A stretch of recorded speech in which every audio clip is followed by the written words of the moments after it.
Hello tout le monde, aujourd'hui on se retrouve dans un lieu un petit peu différent, donc on est toujours chez moi, on est juste dans mon espace de travail et de créativité, voilà, et on se retrouve parce que,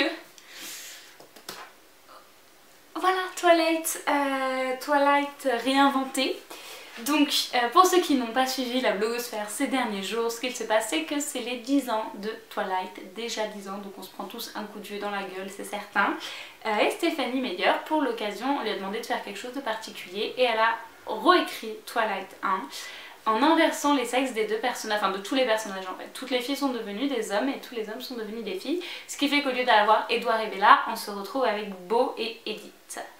Donc je ne sais pas du tout ce que ça va donner. Au début j'ai été vraiment très sceptique et je me suis dit que j'allais pas l'acheter déjà et j'ai trouvé ça ridicule.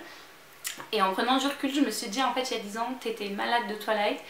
Je vous raconte un peu ma vie mais ça m'a fait le même effet qu'avec Hunger Games, c'est-à-dire que j'avais adoré les livres mais plus que tout, plus que ma propre vie, et les films m'ont dégoûté un petit peu, ça a été trop commercial, il y a eu toutes ces histoires de Team Edward, de Team Jacob, enfin c'était ridicule, et du coup j'ai pris du recul par rapport à cette histoire que j'avais absolument adorée et qui m'avait marqué de tout mon cœur, et j'avais adoré les films aussi mais il y avait eu tellement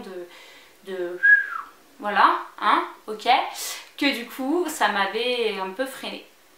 Mais du coup, j'avais pas prévu de l'acheter.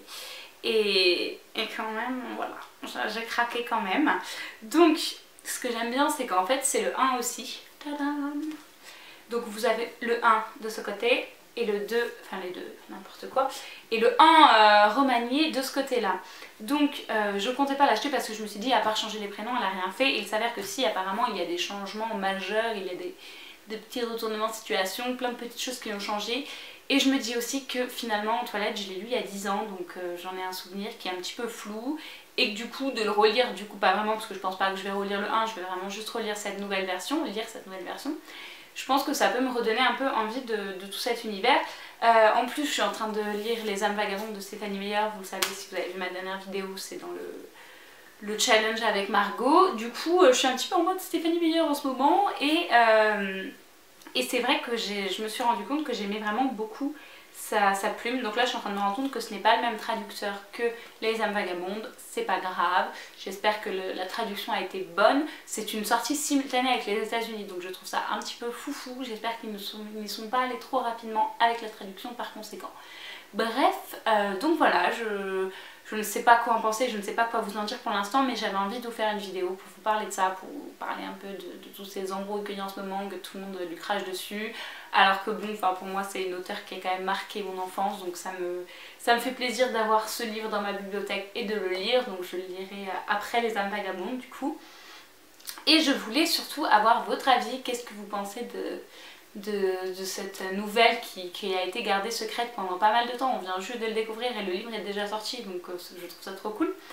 Et voilà, dites-moi ce que vous en avez pensé. Je sais que Twilight est un petit peu mal vue dans ce monde, dans les fans français surtout. Twilight a été beaucoup critiqué à cause du film, mais les livres étaient vraiment des chefs-d'œuvre, j'ai envie de dire, vraiment. Du coup j'avais envie de lire celui-là. Et je sais plus quoi dire. En fait je suis surexcitée de l'avoir là. En fait il est gigantesque mais du coup c'est que la moitié du livre.